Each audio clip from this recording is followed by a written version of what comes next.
Voiceover Coffee Shop, episode number 26. Welcome to the Voiceover Coffee Shop, where we share our morning with some of the finest names in voiceover. And now, here's your host, voice actor Andrew Morrison.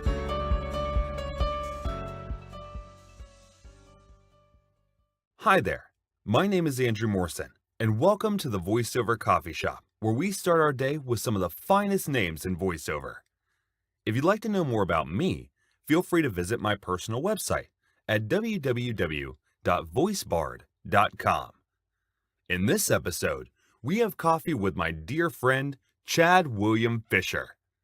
Chad is a military veteran voice artist who has been trusted by companies from Verizon, MTV, Wish, Chipotle, Petco, and many more.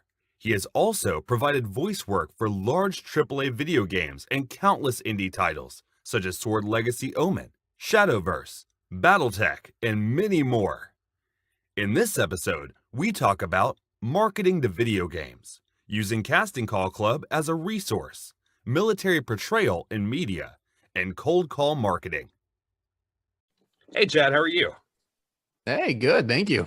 Good. So how do you take your coffee? Classic drip, 2 cream, 2 sugar, French vanilla if you got it. Fantastic. So how did you get wrapped up in this whole voiceover world? Yeah, I can pick up at the beginning, I guess. So as we all say, as a kid, we like doing voices and Right. Let's go a little forward more. When I was in high school, I moved across the country, and as a senior in a new high school, they told me I was supposed to have 100 hours of community service a year. Mm-hmm. So they said randomly, like, hey, you're supposed to graduate in like 4 months, but you need 400 hours of community service. I don't think anybody told you about this. And I'm like, no, they didn't. And so it just so happened they need somebody to do the morning announcements for them. So I was like trying to pull a little game. I was like, if I do the morning announcements, could that be considered my community service? So that gave me part. They kind of wrote off my community service for that, and they kind of said I only need 100 because they're not going to hold me to that. You know, they're going to not grandfather me in, but give me that exception because I was only there for a year. But I started doing the morning announcements for my high school, and then they started pulling me for baseball games and football games. They tried to do basketball, or they tried to get me to do basketball, but it's games like soccer and hockey and basketball are very fluid. Things just keep happening.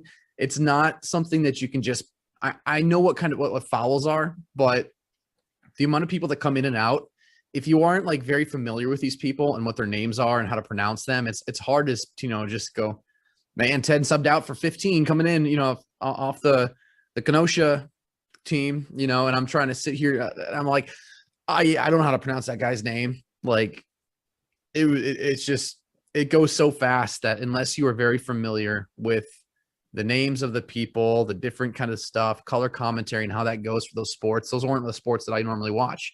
So I knew football and baseball. So I kept doing that for county sports. And then they ended up picking me up to do not just, I was first doing just our high school in stadium. And then they patched me in for the county and started paying me part-time after work to go do it with the, with all, not just the county, but like 5 different counties, the whole southeast Wisconsin area.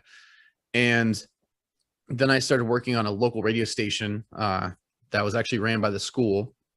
And then after that, I was going to go up to Milwaukee and work at a bigger station. And then,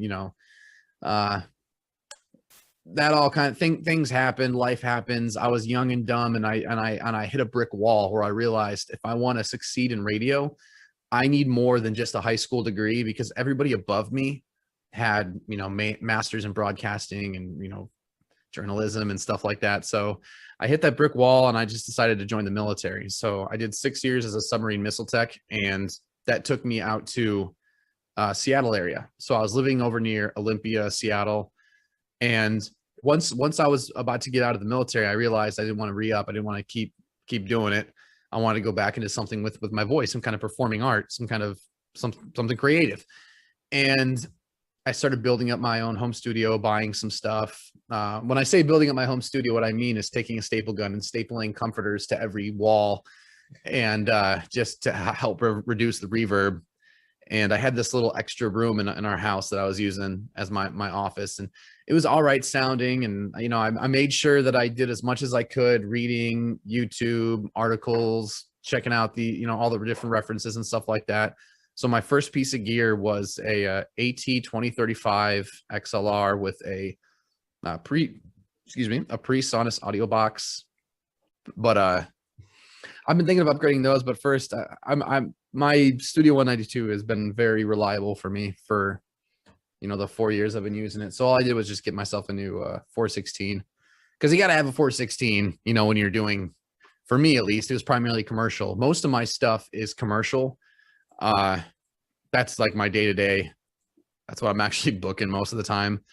After 2020 and COVID and all that and stuff, my video game work started to drastically reduce. So let's talk about the video game stuff. When I was in Seattle, when I was first getting out, all the resources that I was looking for and people I was trying to meet and understand and everything, Seattle has a really big independent video game market, because you've got Amazon and Microsoft and a bunch of other big companies out there with you know, software designers and software engineers, computer engineers, all these kinds of people who they seem to have gotten into this industry to make video games, but they went to where the money was, you know, because they had to. So their full-time day job is working with Microsoft or Microsoft or Amazon or Jesus. Why can't I think of anything besides Microsoft right now? But their babies, what they did on the side was their little, you know, 1, 2, 3-man dev studio where they build their indie games. And there's also a lot of other big companies out there. You got Valve and Bungie and Sucker Punch and, you know, a lot of other big, you know, top studios out there. And they all kind of rub elbows together. You know, they might not work in the same building, but a lot of the independent devs are all working with, or they're all networking and stuff and attending events with all of the bigger industry devs, like the audio guys at Bungie. So I found a group called Seattle Game Audio. There's like a sister version in LA, you know, Los Angeles Game Audio. That's got a whole bunch of great people. That's a great resource. I ended up finding them through this nice lady, Morla Gorondona. She's a voice actress from Destiny. And I linked up with her and we had some chats and stuff. And she ended up referring me to the Seattle Game Audio group. And it's basically just kind of like, it's geared primarily towards game audio engineers, not so much voice actors. The LA version is primarily, you know, it's a good mix in LA. It's like half voiceover, half game dev. But in Seattle, it's primarily game dev. And there was like, I think it was me and maybe one other person I saw over there that was actually doing voiceover. But meeting those people kind of got me an idea of who's looking for what, who's going where they're hiring out. And it was pretty obvious at a certain point, you know, at a certain point of the profession, even though they're in Seattle, it's a post-production studio in LA with LA voice actors they're doing most of these voices, except for these indie games. So the indie games, it was easy enough for me to directly connect with the people that were doing, you know, everything. Because when you got like 3 people in a you know, a dev studio, that's 3 people responsible for, you know, modeling and coding and marketing, directing, and they're doing everything with one hat. So when you come to them and say, hey, I'm a voice actor, I have my own home studio, I can do this and that, here's some of my work, you know, they love it. It's what they need. And there's a lot of bigger indie studios, and they know where they're going, you know, because they've been around, they have experience. But I tend to find there are more people out there looking for you than you know. So when you find them, it's a big relief to them. And of course, there's always that issue of pay. You know, does it pay enough? Is it industry standard? I'm like, if it doesn't have industry standard distribution or industry standard eyes on it, you're not going to get industry standard, you know, rates. And, you know, like there's also that website Casting Call Club. People complain about how low paying it is, but hey, what do you expect from a kid who's making a YouTube animation after high school, you know, on his free time? Right. Like, I mean, there are some diamonds in the rough over there at Casting Call Club. Maybe once a month you might find a project that pays over $100 for a character, like the Fallout mods and stuff like that. Yeah. Some of those I've done a few of the Fallout mods. Most of that stuff is just because I really like Fallout. Right. I'm a really big fan of anything that Bethesda makes. But you know, I love Casting Call Club for one reason, and that was because it was one of the resources that I could find when I was first starting. You know, where can I go to start getting experience? And it's like, okay, I could jump on to Fiverr or voices.com or jump onto any kind of pay to play website, but I don't have enough experience to reliably know who I was, what my voice was, what I could sell best. So it's like, if a new guy goes on voices.com, they're going to be auditioning their butt off. And, you know, if they're lucky, exceptions to the rule, blah, blah, blah, most likely they're not going to book anything, and they're not going to know why. They're not going to know what they're doing is wrong or why it's wrong. They're not going to have any feedback. They're not going to know what it's like to actually book it, schedule it, do a session, be directed, edit your audio, sending files, breaking stuff down, fixing mistakes, learning from mistakes, you know, invoicing at the end. They're not going to get any of that experience that they need from voices.com starting brand new, because they're not going to be able to get past that first door, you know. And once they do, they're still going to have to learn, you know, on the fly, versus Casting Call Club, which is like, I always call it the community theater of internet voiceover. Right. Because it's guilt-free. It's like, I'm not going to say responsibility free, but it's like, it's harmless. Like if you make an ass of yourself on accident on a Casting Call Club, it's not going to ruin your career. Right. You know? So it's a place that anybody can jump into and have a chance to book something, you know. So most of the video game stuff that you've done, has it been through direct marketing to those indie dev studios, or has it been through casting calls? Or well, a few years ago I would have said yes, but now it's been more so through, you know, actual breakdown auditions I get sent, which is what, you know, luckily. But it originally, for the first couple of years, it was all through marketing with these indie devs, you know, and then getting referrals of, you know, word of mouth from them. And then there was this, it was all basically, for the first 3 years, it was all direct marketing, because there was so many events in Seattle for indie games. And then there's also, you know, the online portals with VAC and CCC, and then also, you know, some other people that you meet along the way who have their own audition rosters that you get on. They send you stuff, you know. Voices.com, I was on there for a while. I haven't, you know, my subscription lapsed.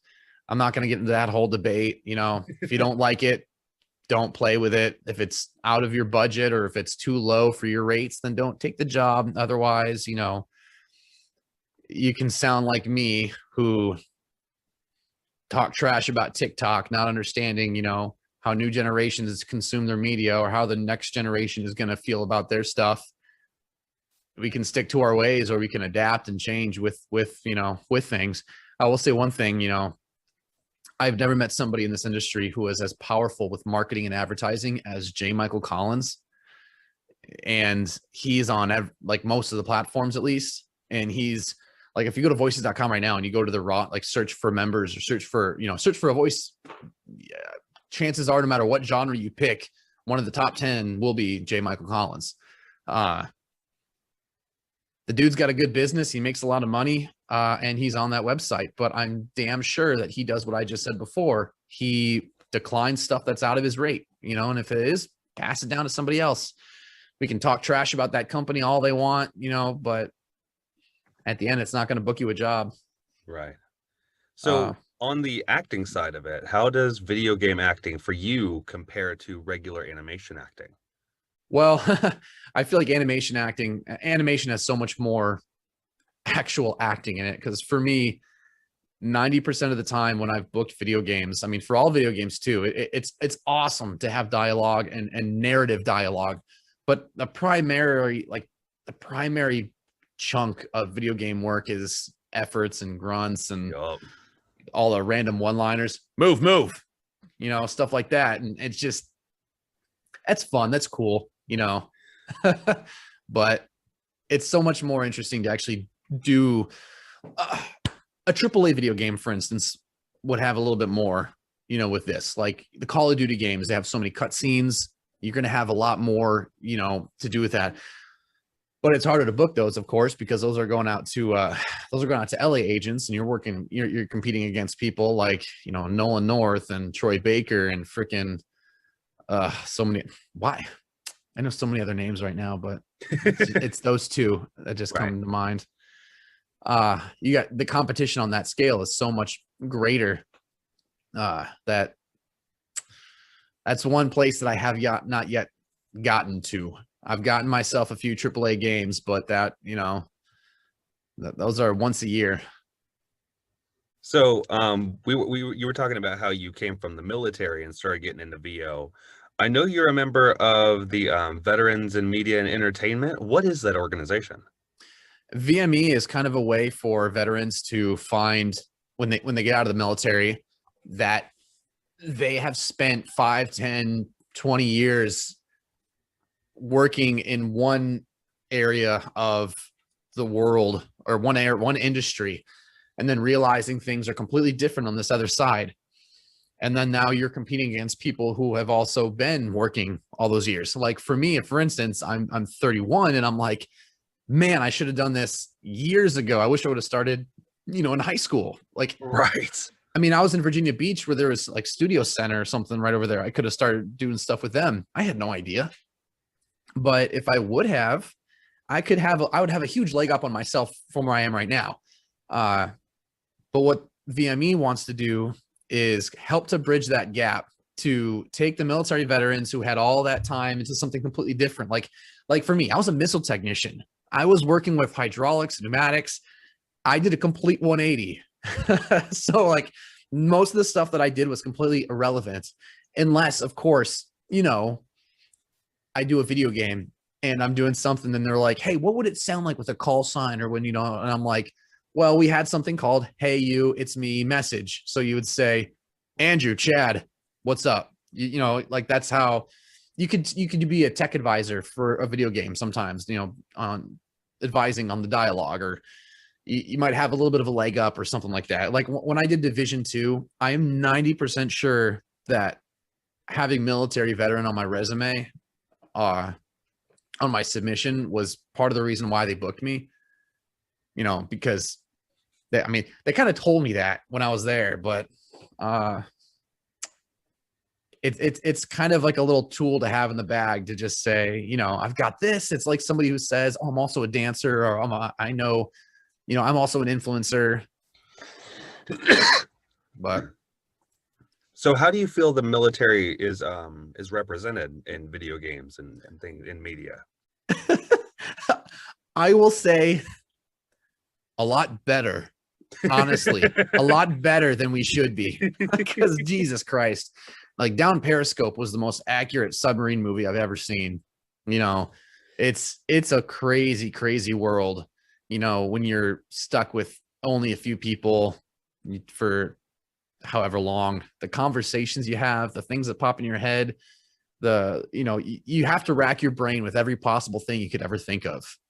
Like I used to spend, what I would do, I spent like 18 hours a day doing circles around these 4 levels of missile tubes, just constantly monitoring and doing maintenance and work on a whole bunch of equipment with nobody else around me, hundreds of feet underwater, just by myself. Like I would just, what I used to do is I used to just go past this one guy and I used to say, hey, pick a song. And I would say next until I knew what the song, if I didn't know what the song was. And I would just sing that song for the next like hour. It's a maddening world, and it produces maddening results for people sometimes. And I'm just assuming that this also covers on the ground infantry, tanks, you know, any other branch that's working in smaller spaces, away from their family for a long time. But I would say it's in video games, at least, it's pretty badass. You know, or even movies like Act of Valor, the one that was what I did. That was the platform I was on, where we would deploy SEALs and then give them missile support. And it was cool as hell, but it was boring as hell, primarily most of the time. So those movies really glamorize and make things look a little cooler, and they make us look a little cooler most of the time. Excuse me. So you had also mentioned to me earlier that that you do a lot of cold calling, and you kind of have specific times that you're reaching out for when you're doing like commercial work or reaching out to certain studios. How do you approach cold calling whenever you're wanting to make a new connection? Well, so my normal process is, like first I'll do 9 to 11. I will sometimes I'll target it. I'll look for a new place in Texas I haven't looked for, or I will just go to like Google Maps and I'll look for a random city that interests me, anywhere in the country really. And I will pick that city. I will look into that city, see how it's structured, which this is kind of a funny topic. I will actually okay, let's Denver, Colorado.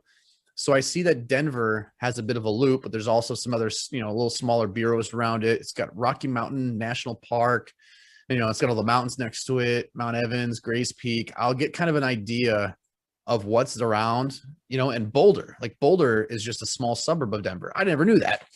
I'll just do some stuff randomly like this because that'll give me something to talk about. Like let's say I'm talking to somebody in Denver and I mentioned something about Boulder. I can mention Boulder because it practically is Denver. It's right next door, and it'll make me sound a little more familiar with the area. I won't lie to them and tell them I'm in Denver, or I've been there, but I won't tell them that, I know the place like the back of my hand. But I will give them that kind of assurance that I know these areas, or at least I'm willing to look for it, because a lot of times you have regional, descriptions, regional words. So after I've researched it enough, I'll make a call, and it's pretty easy on Google to actually search for a video production company or video production service. And I can see in Denver that I've got, James Drake, Mission 360, Toledo, Triarch, Snowman Films, Wedding Films. No, wedding photographers, wedding, videographers, they're not going to be hiring you. Rocket House Pictures, Noble Bison, Zero Sun, Voca Films. Like there's a bunch of stuff right here that you can find just from searching it. So, you click on the name of the company, you go to their website, get an idea of what kind of stuff they do. You can see most of the time they usually have, like I'm on Bison Production, they have Our Work, and you can see the type of stuff they produce. I can see that they do produce some type of content that would use voiceover. So I know that they'd be someone that you can contact. And normally I've never really scripted what I say when I call them. I do kind of think roughly like what I want to say first, because sometimes you can stumble on words, and I don't want to stumble on words for my first impression when I'm talking to somebody. So when I do call them, it also doesn't hurt to go on a LinkedIn and then look up this company too. Because if you go to LinkedIn and you search for the company, you can see how many people they have. If it's a massive multinational like advertising agency, good luck. You need to know somebody. You need to get in with them in order to do that. And you're not going to get in with them through just a cold call if it's a giant company like that. But if it's like a single production house and there's like maybe 10 to 20, even 50 people working there, then you can have a chance to contact somebody, give them a phone call and say, hi, I'm a full-time voice actor, or I am a professional voice actor. And I was hoping to talk to you guys about how you find voiceover, where you go to look for it, and it's used in your videos. And sorry, I saw something that distracted me. I'm like, they produce death metal music videos. That's so cool. But yeah, I just give them a call and just ask them, politely if they use voice actors and how they find them. And I'm normally pretty honest about what I'm doing. I'm just, I'm trying to get some information here to find out where, clients are looking, and if they keep an open roster, and if they allow me to submit myself to them. And most of the time, it's like 75% of the time, at least, they're all pretty, oh yeah, send your stuff over. Send me an email, send your portfolio. But Gotcha. So what has been like one of your biggest resources in building your voiceover business? Interesting question. I mean, I want to say my agent, primarily one, Lana Burstein at Shortlist in San Francisco. She's a wonderful person.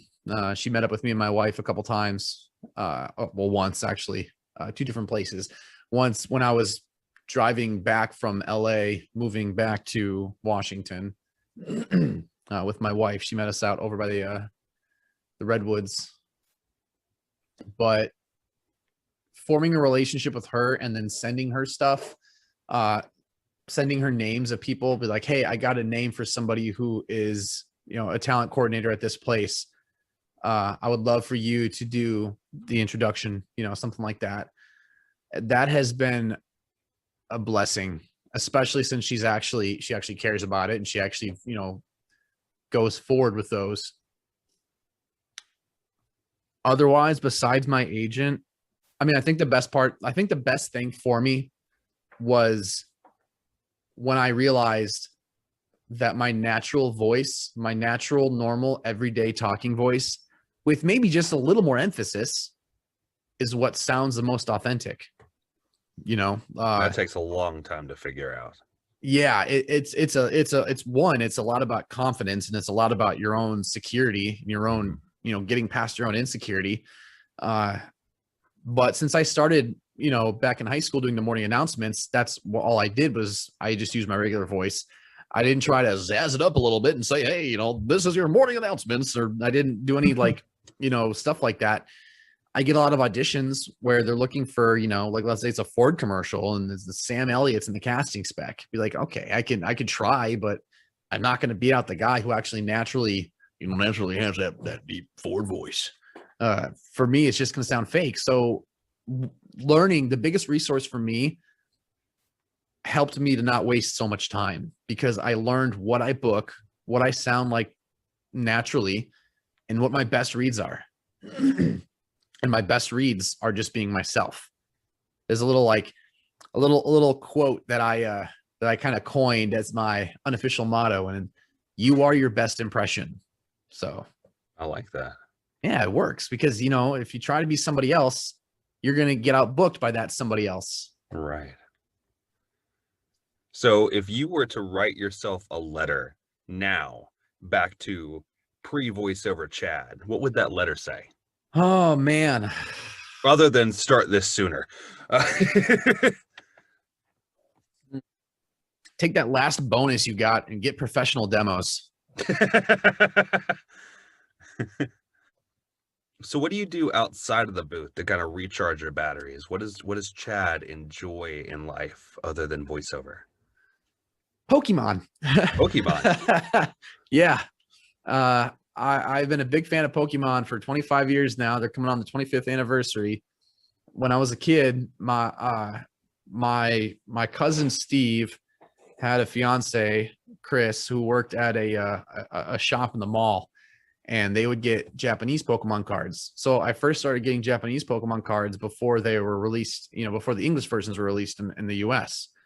And that was like, everyone thought it was like super cool. I had all the really cool Pokemon cards before they even came out, the English versions. And then the English version came out and I started collecting. And it wasn't until like 7th or 8th grade, my middle school bully stole all my Pokemon cards, and I stopped collecting for like 10, 15 years. And then it was like back in 2016, I just went full on back into it. And yeah, I have 3 kids, and with my oldest, me and her play an hour of Fortnite almost every night together. Me and my middle kid, we do Pokemon, like once a week, we'll open some Pokemon cards. And my littlest, she's only 2. So she's, we just play and hang out. We don't really have anything together yet, but we'll see what that becomes. Cause my 12-year-old's a big gamer. She's a big gamer, but she plays a lot of games. I wouldn't say she's a very diverse gamer, but it's mostly just Roblox, Minecraft, and Fortnite, as most younger kids are. But other than that, it's spending time in hanging out with my family. So where can people find you? Oh man. Most of the stuff I'm having is being rebranded for CBX Media is my new my new name for everything that I'm using: Instagram, YouTube, Twitter, TikTok, is CBX Media. And also on YouTube, CBX Pokemon is my my new Pokemon channel with my middle kid. Oh, cool. And we've been doing Pokemon unboxings and booster pack openings and stuff like that. And it's been a lot of fun. And also Chatterbox VO, which is my actual professional website, which is drastically in need of rework. Gotcha. Well, thank you for coming on, man. I really appreciate it. Hey, no problem. I really hope you enjoyed listening to Chad enlighten us on veterans in media and entertainment, as well as giving us a unique perspective when it comes to marketing and auditions in the video game world. If you would like to know more about Chad, you can visit his website at www.chatterboxvo.com. Thank you for listening, and I'll see you next time. Thank you for listening to the Voiceover Coffee Shop. For more information on guests, new episodes, and more, be sure to visit www.vocoffeeshop.com.